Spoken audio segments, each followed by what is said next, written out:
It's 10 o'clock. This is Sky News at 10, our top story. The chair of the African charity founded by Prince Harry tells Sky News he bullied and harassed her and her staff.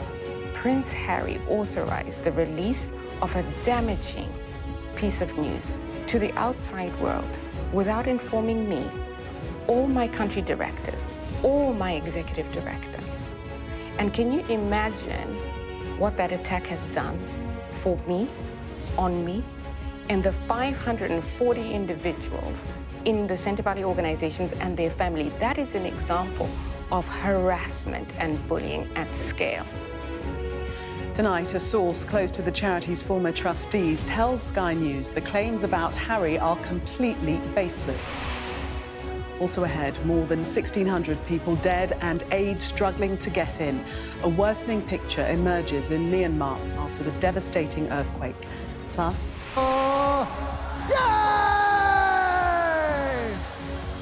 Turning the tune black and white, hundreds of thousands of fans turn out in Newcastle to celebrate their team's first domestic trophy in 70 years. And we'll take a first look at tomorrow's front pages in our press preview from 10:30 right through to midnight.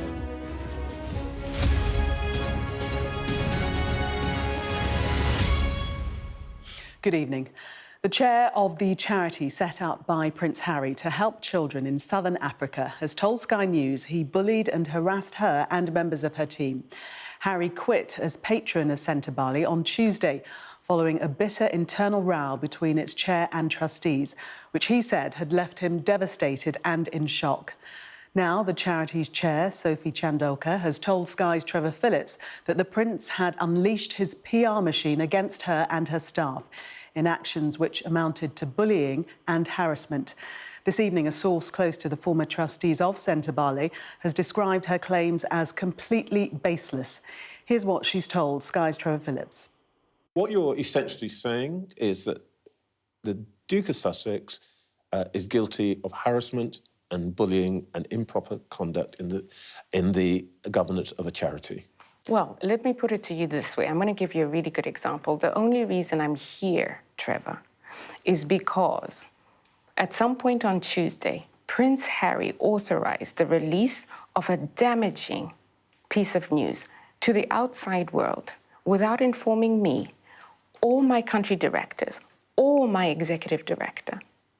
And can you imagine what that attack has done for me, on me, and the 540 individuals in the Sentebale organizations and their family? That is an example of harassment and bullying at scale. And so if the world didn't want to believe that there's such a thing as bullying, this unleashing of the Sussex machine on me and the 540 employees at Sentebale who received this and have had to defend it. Well, by the way, when you say the Sussex machine, what are you talking about? The PR machine that supports Prince Harry's efforts. The only way we discovered of his decision was through the Sussex machine activating newspapers. Well, Sky News has contacted the Duke and Duchess of Sussex about the contents of Sophie Chandolka's interview with Trevor Phillips, and they declined to offer any formal response. This evening, a source close to the former trustees of Sentebale has described as completely baseless Dr. Chandolka's claims that she was bullied and harassed, briefed against by Prince Harry, or that the Sussex machine was unleashed on her. Well, let's bring in our royal correspondent now, Rhiannon Mills. Rhiannon, just how serious are these allegations? So this is hugely damning, I think, for the Duke and also for the charity, which we've always been told has meant so much to him. In this interview, Sophie Chandolka, in no uncertain terms, is laying the blame fully at the door of Prince Harry when it comes to the breakdown at Sentebale, and also pointing the finger at the PR team around him. Now, we know on Wednesday that she released that stinging statement in which she listed those allegations of harassment, bullying, misogyny and hinted at racism. And also within that, we thought that she was possibly taking a hit at Prince Harry when she talked about the fact that they were using the press that they despise. But now, in no uncertain terms, she is saying she holds him responsible. Now, sources close to the Duke and Duchess of Sussex and the trustees say that these claims are entirely utterly baseless. We know that the Sussexes in the past have faced other issues around bullying. On those occasions, they have completely refuted those allegations. And once again, those sources close to them today are saying that these allegations, again, are completely without foundation. Of course, we do need to hear from the other side. And earlier last week, I spoke to Dr. Kelly, as he likes to be known, who is one of the trustees who's had to be stepping to one side. He's been there right from the start. He was there when Harry went to Lesotho for his gap year. And he says he simply doesn't recognise any of the allegations that are being made. They came to me as a surprise, because I've been in all the meetings I've been involved in. There's never been even a hint of such. I do understand that in any interaction among people of different opinions and different views, when things are not clear or when people feel that they're not being listened to, sometimes there's the raising of voices, but it happened across with everybody. And so I can honestly say, in my experience, in the meetings I was present in, there was never even a hint of such. So I don't know how that came about. I don't know if it happened in any one particular meeting when I happened not to be there, but the general tone and conduct of the board has been one of respect for each other, accommodating each other's opinions and inputs, and speaking with respect to each other. So this all came as a shock to me when I heard. Now, I did ask him if he didn't see that, then what had been the problem? Where was this catastrophic breakdown? Where on earth did it come from? Because you can see the two sides are very robust in their criticisms. He told me that there had been issues around stewardship, so the direction of the charity, but also around matters involving finances as well.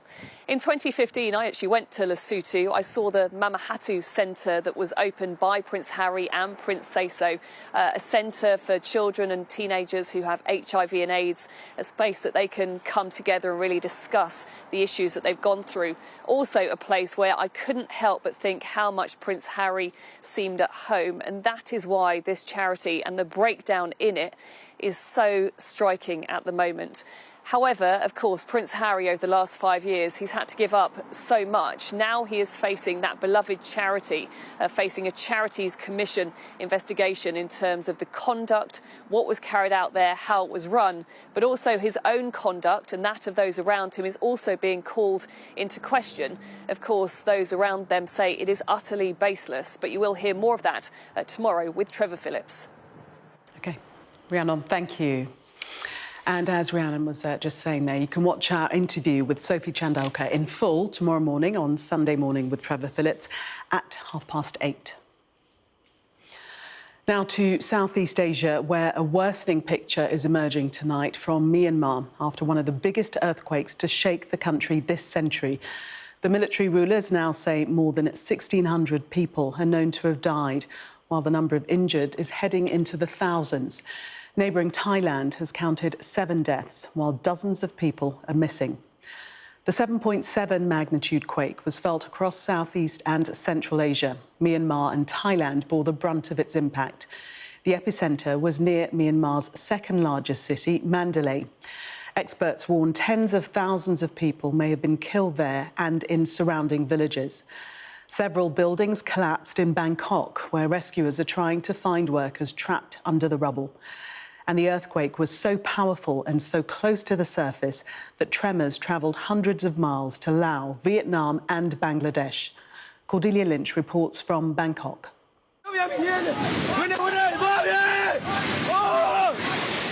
Moments of utter panic.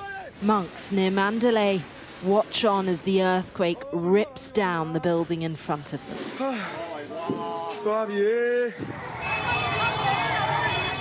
Myanmar's second city, grimly familiar with civil war, now under siege from Mother Nature and with few defences. An already isolated country ripped apart by conflict, now cracking under the weight of something it can't cope with alone. And the regime knows it. In a rare move, it's asked for help. And China, Russia and India were the first to march in to provide it. Myanmar doesn't have the infrastructure to deal with this. Overstretched hospitals are now overwhelmed. Some have collapsed, and the country desperately needs blood donors. Information has been slow to emerge. The ruling military junta limits access to the internet. But on the ground, everyone knows every second counts. There isn't a sea of heavy equipment to lift people out of this disaster. They're doing it with their own hands. And there's seemingly some unlikely survivors. Huge grit and graft. The product, perhaps, of people who've made it through so much already.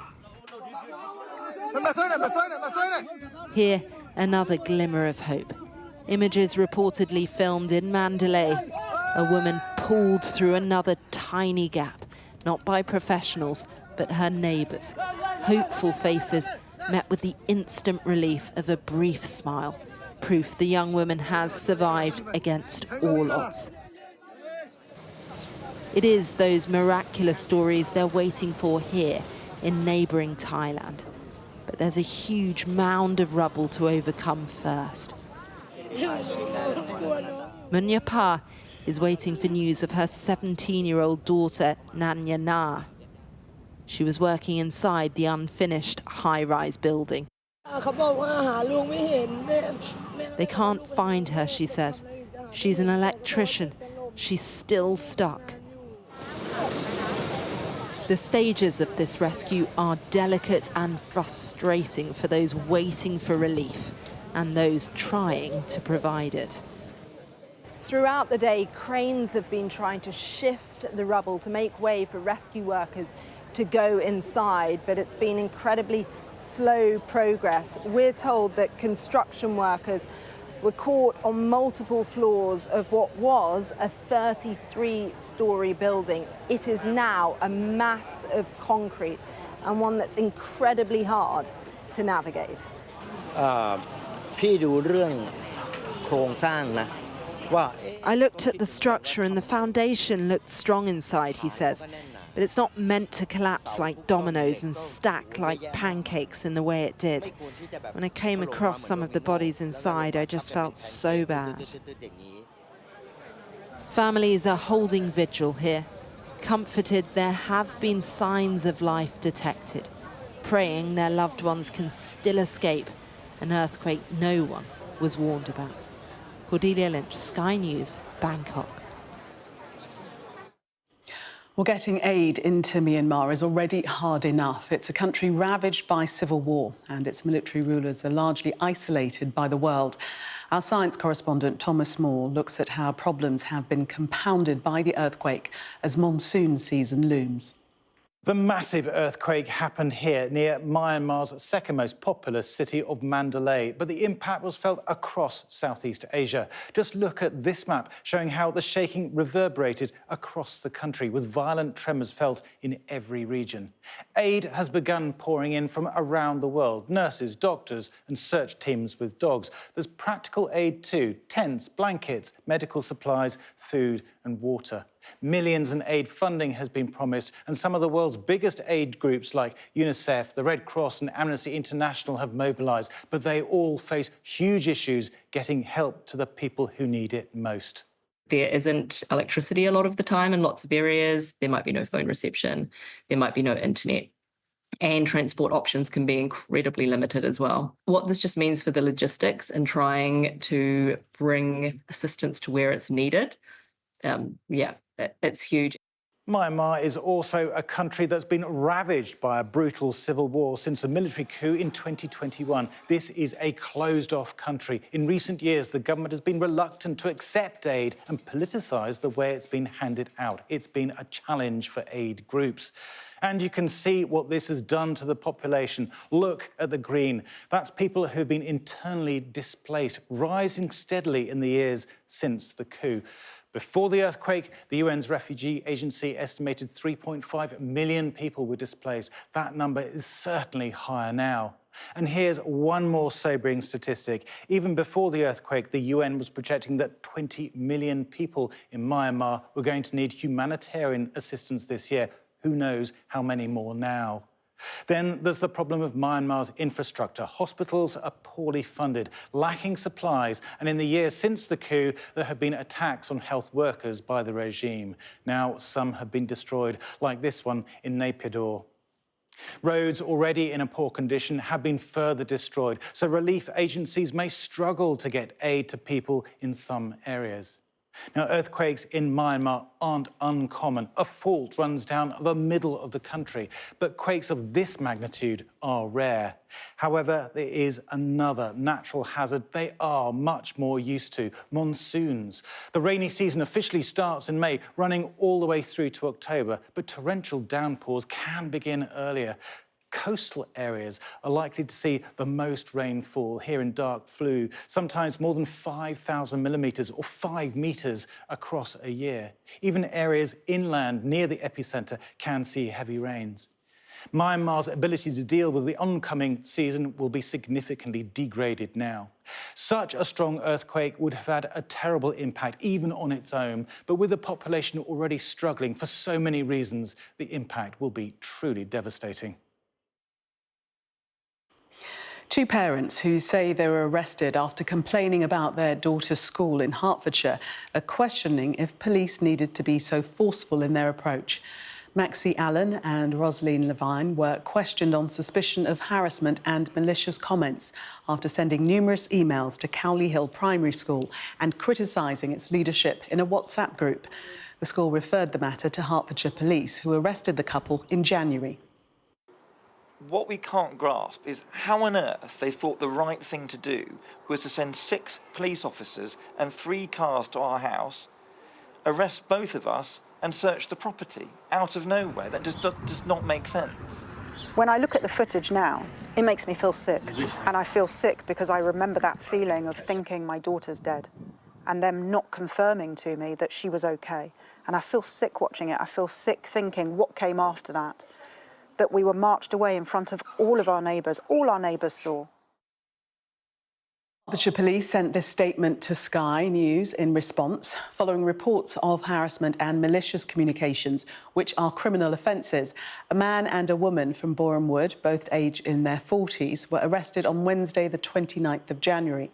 The arrests were necessary to fully investigate the allegations, as is routine in these types of matters. Following further investigations, officers deemed that no further action should be taken due to insufficient evidence. And a spokesperson for the school said, "We sought advice from the police following a high volume of direct correspondence and public social media posts from 2 parents, as this was becoming upsetting for staff, parents and governors. We're always happy for parents to raise concerns, but we do ask that they do this in a suitable way and in line with the school's published complaints procedure." 300,000 fans lined the streets of Newcastle today to celebrate their football team's first domestic trophy victory in 70 years. Eddie Howe's side beat Liverpool in the League Cup final at Wembley earlier this month. Our North of England correspondent Shingi Marike reports from Newcastle. These are the heroes who have brought footballing glory back to Newcastle after 7 decades of hurt. They've waited for so long here, and this is what winning meant. To a city and a region that is so closely connected to its club. On the bus with the players, 2 famous Geordies here not just as broadcasters, but as boyhood fans. As a Newcastle fan yourself, you know exactly how much this means to these people, don't you? I do, yeah. But to be a player that's involved in it, I didn't think that would happen. And it has, and I love it! The tidal wave of black and white that swept through Wembley. Now back on Tyneside. Fans doing whatever it took to catch a glimpse of their team. On the bus, players and the manager as ecstatic as the crowd. You never know when you go to a new club if people will understand your character. And I am who I am, but the people have been absolutely brilliant. I can't thank everyone enough from Newcastle and the way they've embraced me and my family. And I'm just glad to have given them some joy. To be able to run towards the fans and the final whistle, knowing it was in the bag, unbelievable. In the heart of the city, thousands more gathered for a special event to mark a moment fans of all ages could enjoy. The colours of this club course through the community here, and people have been waiting generations for this moment. This is what ending a 7-decade-long trophy drought looks like. I was crying, and when the match ended, I went straight upstairs, turned my legs around, put Newcastle chances on my legs, and started chanting along and shouting along with them, dancing around my bedroom. It's a working class city, you know, and football means so much to the people in this city, and the impact over in this cup. Yeah, it's absolutely amazing. Something I never ever thought I would get to see, but fortunately I have, and I'm a happy, happy man. For one player who is a lifelong fan, today was even more special. A lot of things that I've dreamt of since I was a kid, and now they've come in very quick succession. So I said I was just trying to be present the last 2 weeks and not think about it too much, because then I sort of look back at where I was to where I am now. It's hard to believe. Yes! In some places, sport goes beyond what happens on a pitch. It's about pride and place, which is why here, this win matters more. Shingi Marike, Sky News, Newcastle. Time now to get the rest of the day's sports news with Rahul.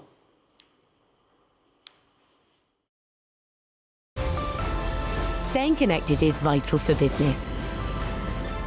Sky Business sponsors this report. I woken up around a little while ago now.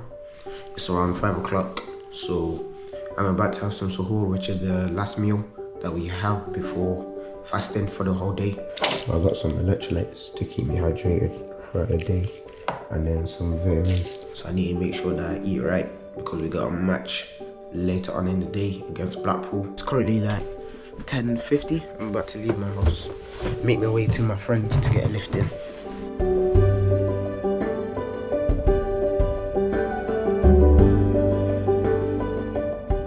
Baba, assalamualaikum. How are you?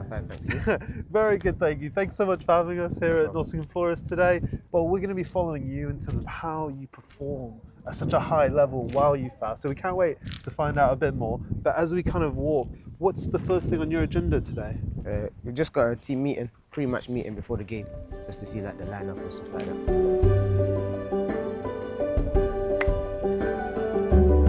Today we'll be really clear. We don't want anything to come through our shape. Scotty, you do front zone. Bubba, you do your normal one.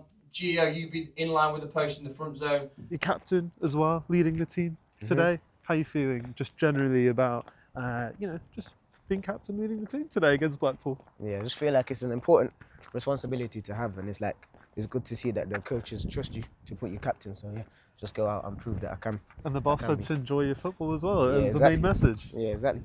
Anyway, I'll let you go. Thank you. Right. Thank you very much. See you in a bit. You too.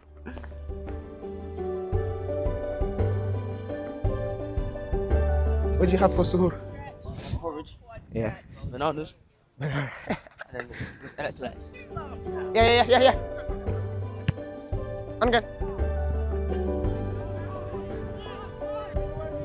Ramadan is a particular time where things change in their schedule, so we've got to consider what those needs look like.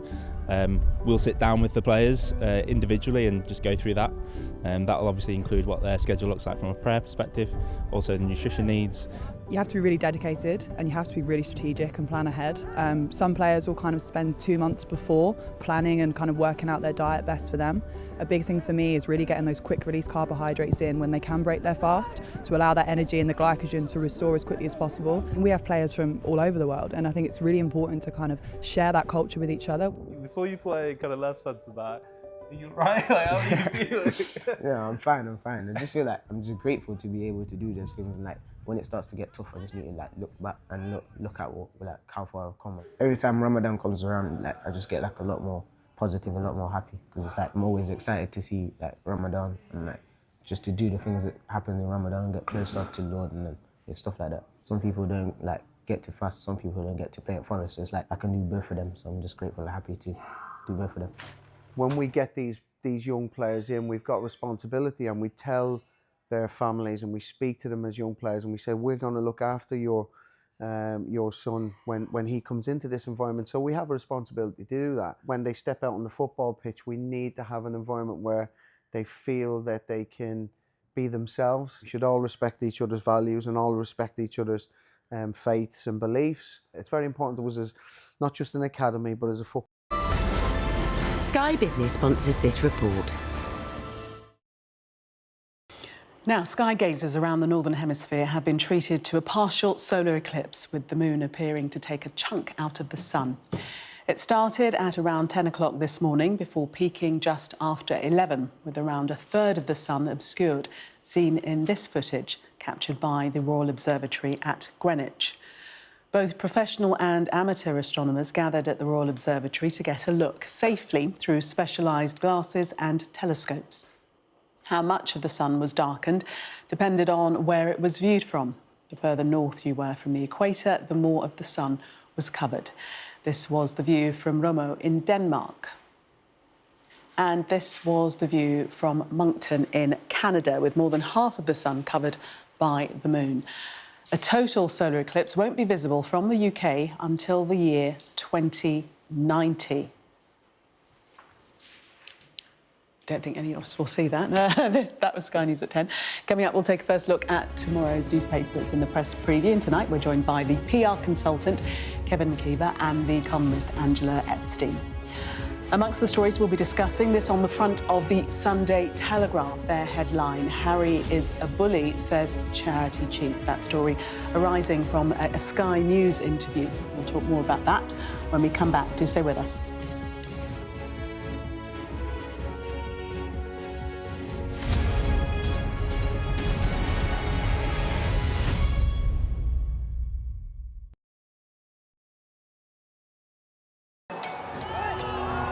Prime Minister Modi is the most popular politician in the country. He is expected to win his third term in these elections. Jubilation in the streets, while some emotional. This is a political victory for Prime Minister Modi and his Hindu Nationalist Party, a promise fulfilled. I'm Neville Lazarus and I'm Sky's reporter based in Delhi. He paid over 50,000 to traffickers to get him to America. Instead, he was kidnapped, tied up and threatened by smugglers. A commando from the state force walks me through to a Mai Tai village on the front line. Firing to civilians and they're burning our house. We cross to the opposite side, held by the cookies. When they fire, we have to retaliate. Sky News, get the full story first. Companies like these are helping India in its trajectory to be a serious player in space exploration. The enthusiasm is palpable. The young desire change. These elections are a pivotal moment for the country's economic and political history. The concern here is that the public healthcare system is inadequate. In a prayer, she's asking God to help understand what happened. I cannot carry on. God, help me. He says his world has crashed. Like him, there are scores of families searching for their loved ones. Too often have families endured such tragedies for the negligence not only by the administration, but also by spiritual people in this country. Free wherever you get your news. Even though it has few seats in Parliament, Kashmir is symbolic and very significant. It's often been called a nuclear flashpoint. We are under Israeli military restrictions in terms of some of the things that we can film, but it's important to be in there. What a slow drive for the president as he approaches his golf club. 4 more years! Free wherever you get your news. I'm Mark Stone and I'm Sky's correspondent based here in Washington, D.C.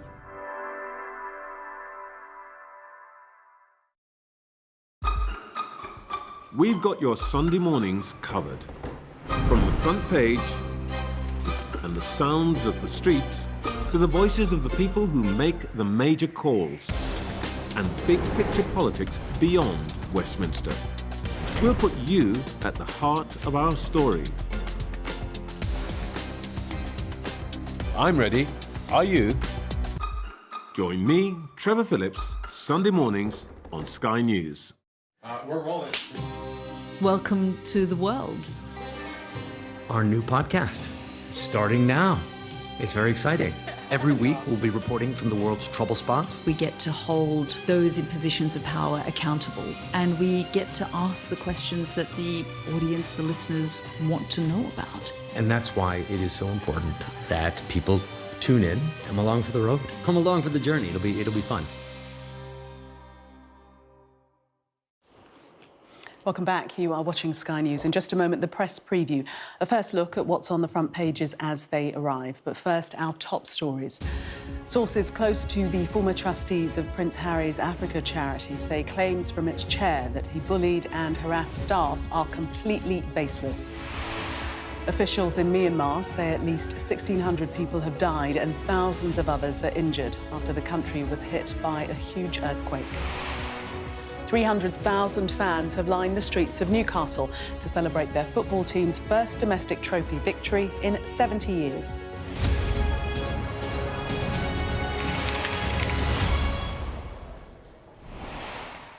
You are watching the press preview, a first look at what's on the front pages as they arrive. In the next half hour, we'll see what's making the headlines with the PR consultant, Kevin McKeever, and the economist, Angela Epstein. So let's see what's on some of those front pages for you now. Well, the Sunday Telegraph leads with Sky News' extraordinary interview with the chair of the Sentebale charity, which was set up by Prince Harry to help children in southern Africa. She alleges he bullied and harassed her and members of her team. Sky News contacted the Duke and Duchess of Sussex about the contents of Dr. Sophie Chandalka's interview with Trevor Phillips, and they declined to offer any formal response, though a source close to former trustees of the charity has described the claims as completely baseless. Those allegations are also the lead story for the Mail on Sunday. The Observer understands that Sir Keir Starmer is being urged to take a firmer line with Donald Trump in making sure the UK won't be subjected to import tariffs, which the US government has been imposing recently, even on America's allies. Amid suggestions the assisted dying bill could be abandoned, the Sunday Express speaks to advocates for the cause. The Sunday Mirror speaks to 4 mothers whose children are missing. The Sunday Times says the Met Police have arrested 6 women at a Quaker meeting on suspicion of conspiracy to cause public nuisance. The People encourages readers to get involved in the forthcoming 80th anniversary celebrations for VE Day. The Sun on Sunday takes issue with a Labour MP using expenses to pay extra rent demanded by the landlord of her London flat because she has a dog. And The Star wonders why people need AI to tell them how to change a light bulb. And we are joined tonight by Kevin McKeever and Angela Epstein. I'm not quite sure who needs AI to tell them how to change a light bulb. Maybe, yes, that is worthy of a front page. But let's start with that more serious fare and have a look at the Telegraph front page, first of all. And this is a story from our interview on Trevor Phillips on Sunday, being broadcast tomorrow morning with the previous CEO of Sentebale, and we know that Prince Harry quit the charity amid claims, we read, and we'll hear tomorrow, of bullying.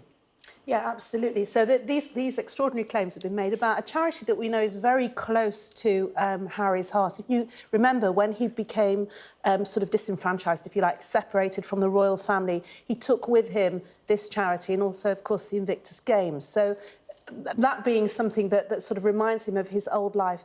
And there are allegations. We don't know anything further than that he's been accused of harassment and bullying, so that there's nothing to substantiate because they're simply allegations.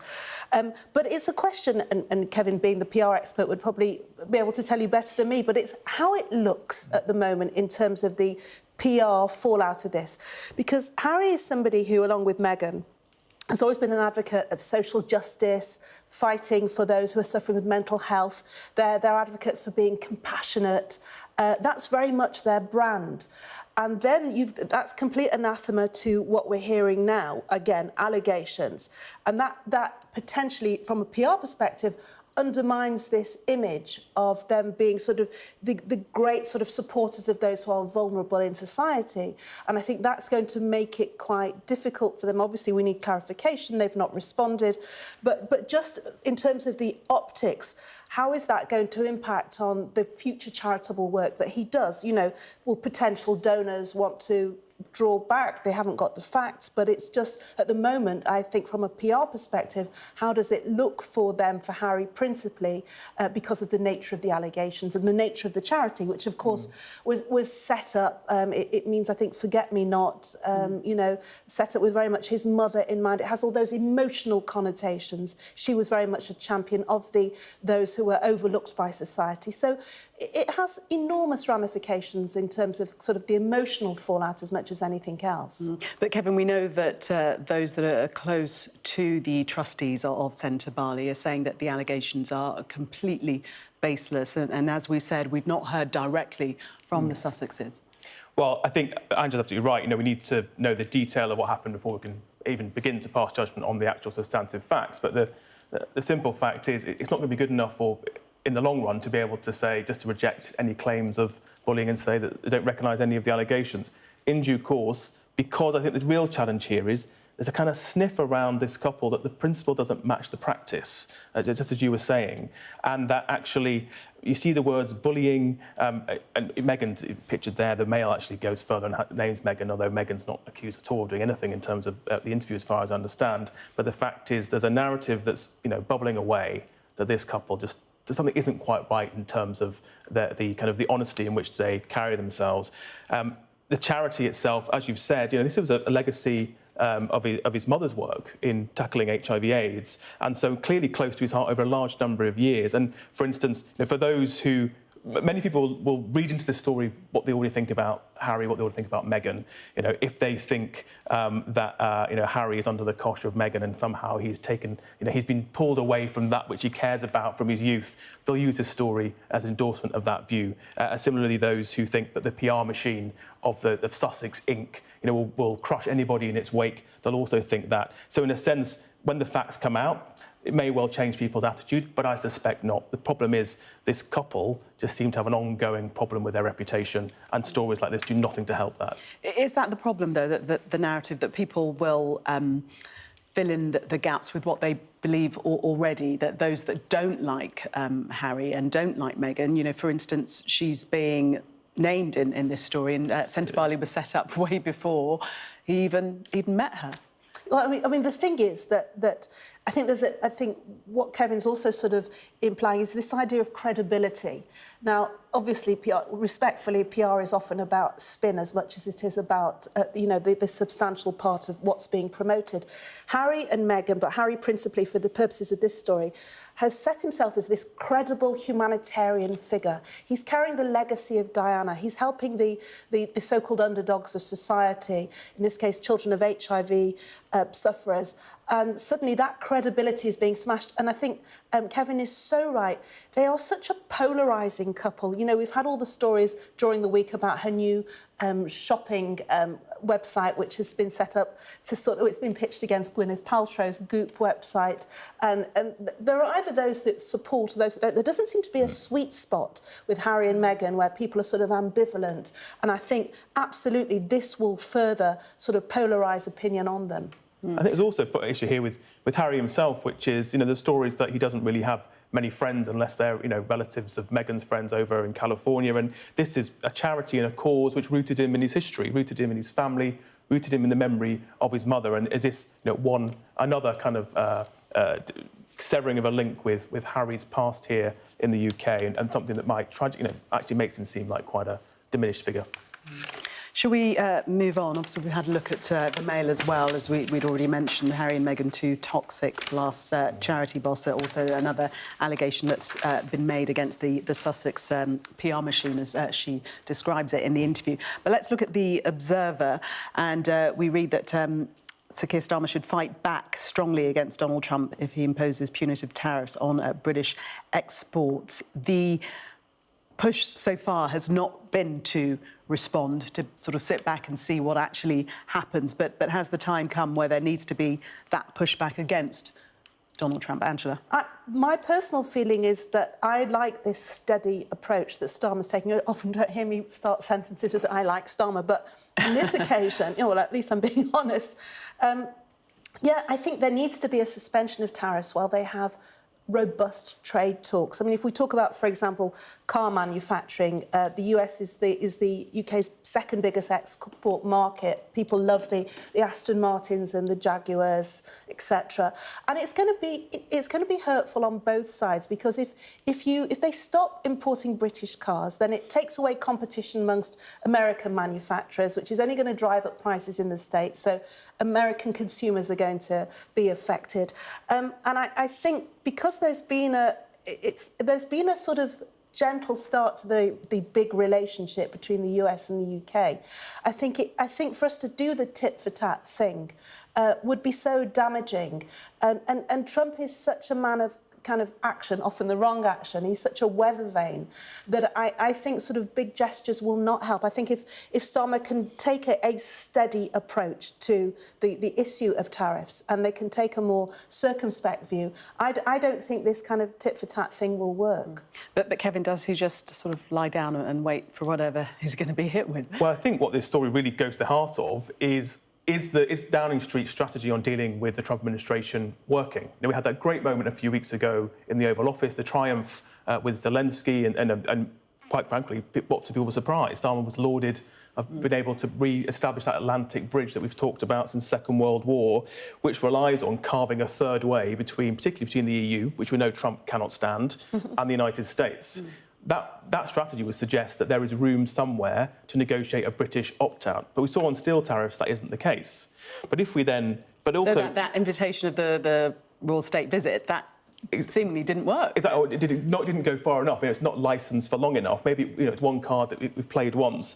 The problem is, equally, what does Trump respect? We go back to first principles. He's a strong man, and he clearly is reacting to EU suggestions that they're going to go in hard on tariffs. So if we roll over, does that completely undermine the strategy that's been there from the outset, having a Starmer UK difference as a close ally, or could it antagonise the Oval Office when we may have already carved out our own unique position? So I think if I were number 10, I'd be saying, hold your nerve, stick to the strategy. But does Trump respect a strong man? Does he respect those that fight back? Well, I think, to some degree, although he clearly didn't respect Zelensky, who, against all odds, has led this remarkable response to being the illegal invasion of Ukraine by Russia.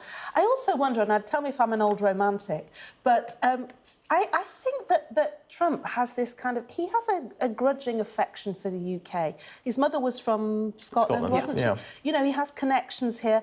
And as much as he is a man of action, he wants to shake things up. He makes these ridiculous sound bites. Within 24 hours, I'm going to resolve the Middle East or Ukraine or whatever.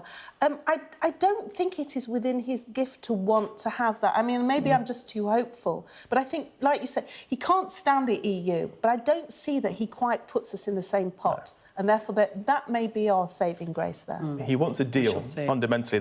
He's a deal maker. And we don't have a trade deficit with the US the way the EU does. So maybe there is space for a deal, and maybe the kind of more back-channel approach number 10's taken and Peter Mandelson's taken in DC will pay off. I guess time will tell, but I would say hold your nerve, Keir. You're on first name terms with the Prime Minister. Of course. Sir Keir Starmer to you. Just about a minute left for this story in the front of the Sunday Times. Angela, why don't you take us into this quickly? Migrants seek asylum after their visa expires. Explain. Yes, so this is an extraordinary story. So about 10,000 people who arrive here on work or student visas have since claimed asylum, living in tax-funded hotels and other accommodation, etc. Now, Yvette Cooper, she wants eligibility checks to stop the abuse of people coming here and not being properly assessed in terms of having a visa because of what it's costing the economy. We've got people living in asylum accommodation who arrive in the UK on student visas or work visas and then claim asylum at the end end of the visa. So essentially, she wants to shake up the system. She wants to bring this robust kind of approach to who is coming here. Labour has been very strongly criticised for having made a lot of noise in opposition about dealing with illegal immigration. They poo-pooed the Rwanda scheme. They talked about stopping the boats.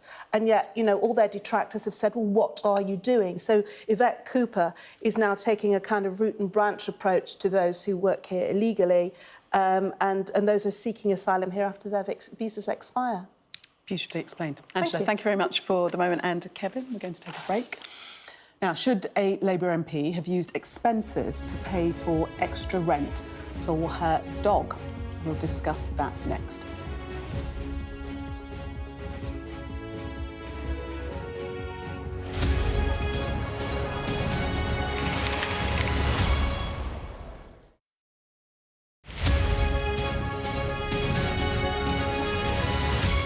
I'm Deborah Haynes, Sky Security and Defence Editor.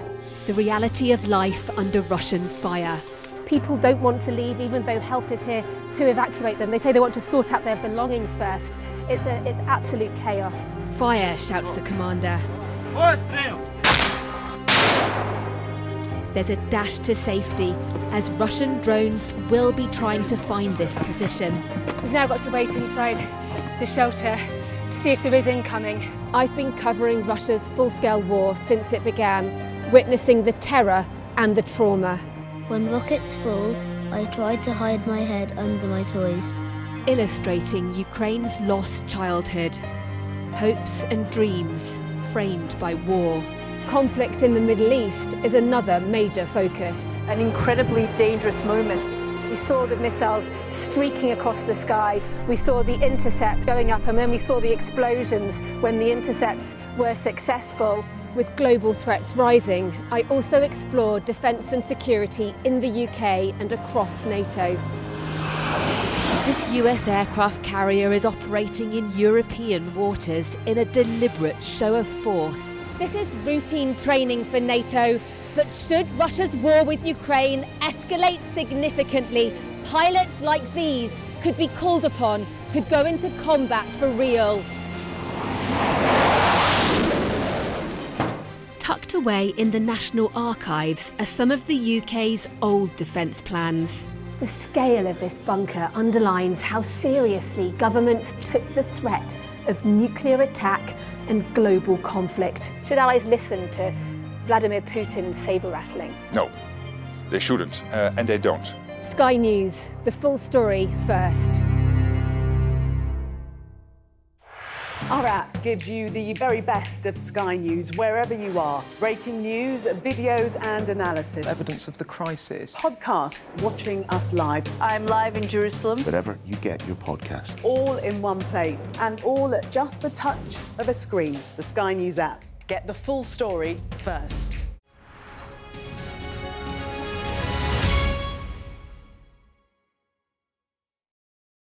Sky News, get the full story first. Is this now all your territory? Yeah. The battlefield is outside the barricades. We are in the middle of a forest, in a jungle really, and they're attempting to keep these men alive. I'm Stuart Ramsey, and I'm Sky's chief correspondent. It's really dangerous. Many people have died riding it.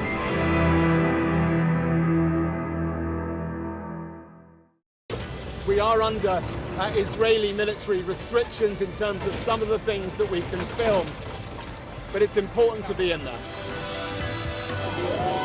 What a slow drive for the president as he approaches his Golf Cup. 4 more years! Free wherever you get your news. I'm Mark Stone and I'm Sky's correspondent based here in Washington, DC.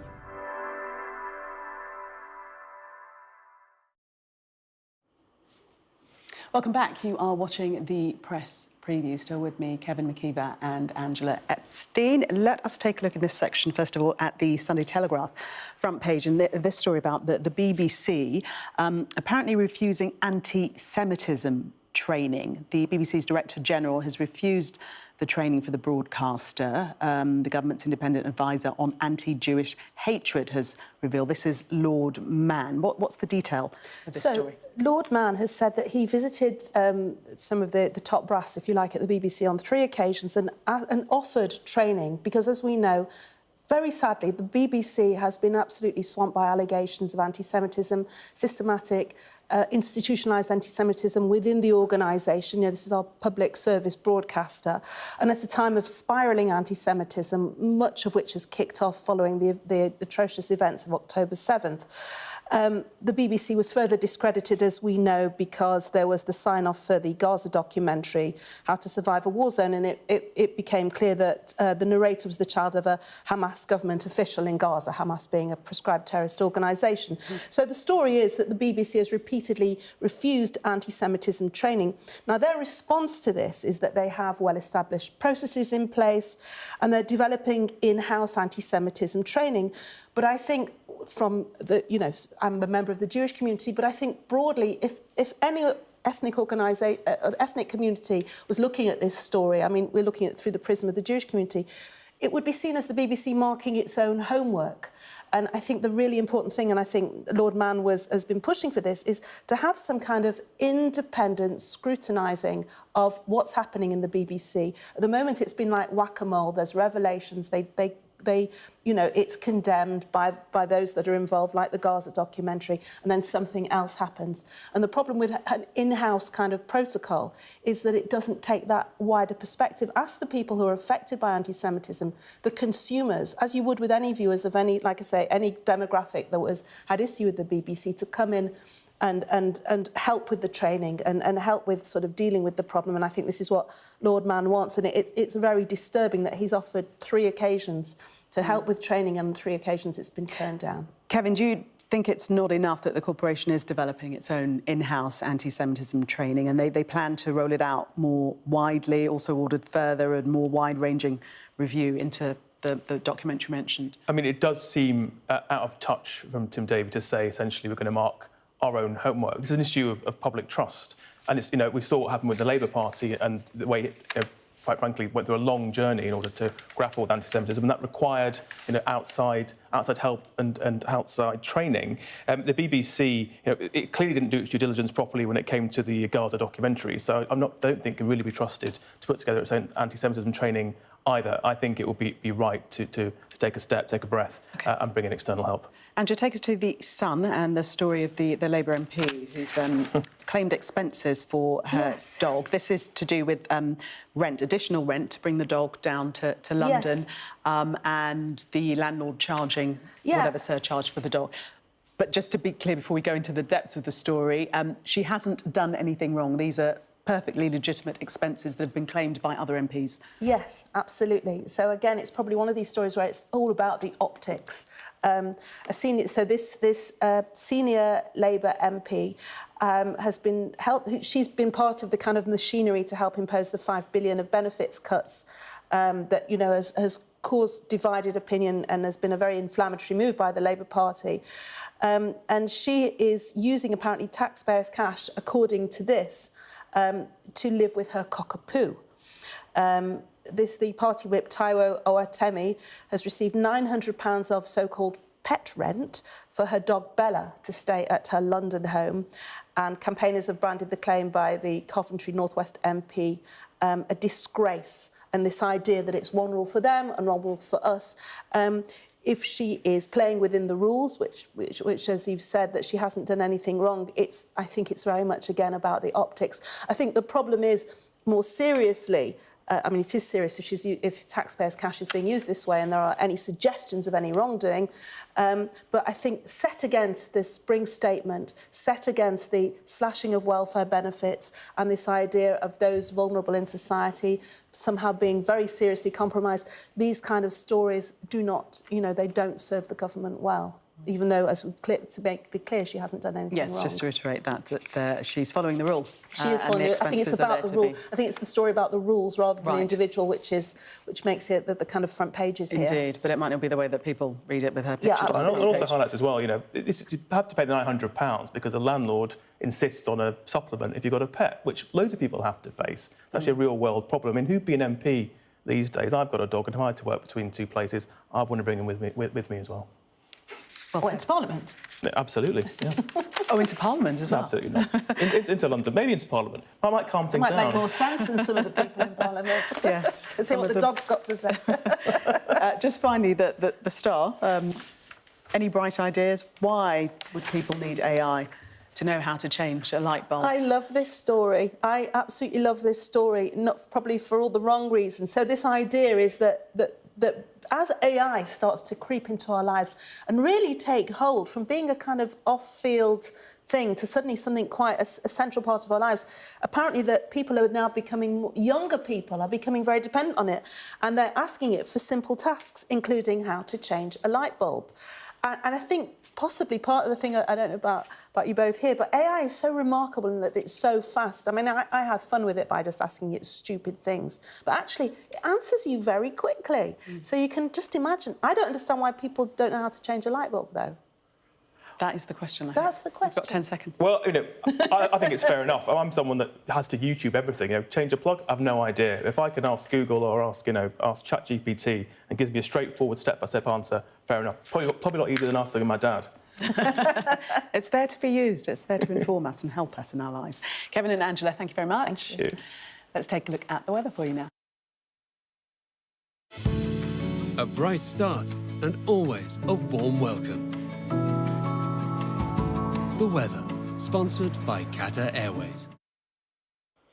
Well, high pressure is set to dominate in the week ahead with fine, dry and increasingly warm weather by day, cooler overnight. The clocks will spring forward in the early hours of Sunday to reveal a mostly dry start as overnight cloud and patchy rain clears the south coast. A few blustery showers are likely in the windy north. Otherwise, the weather is set largely fine for Mothering Sunday, with warm, sunny spells away from breezy North Sea coasts. Any blustery showers in the far north will tend to fizzle out and the winds will ease as the pressure rises. A weak warm front will bring thicker cloud and some outbreaks of light rain and drizzle to western parts of Ireland. A bright start and always a warm welcome. Qatar Airways sponsors the weather. We've got your Sunday mornings covered. From the front page and the sounds of the streets to the voices of the people who make the major calls and big picture politics beyond Westminster. We'll put you at the heart of our story.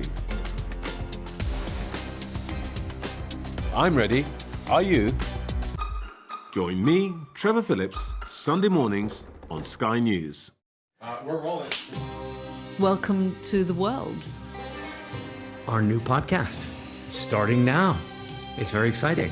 Every week we'll be reporting from the world's trouble spots. We get to hold those in positions of power accountable, and we get to ask the questions that the audience, the listeners, want to know about. And that's why it is so important that people tune in, come along for the road, come along for the journey. It'll be fun.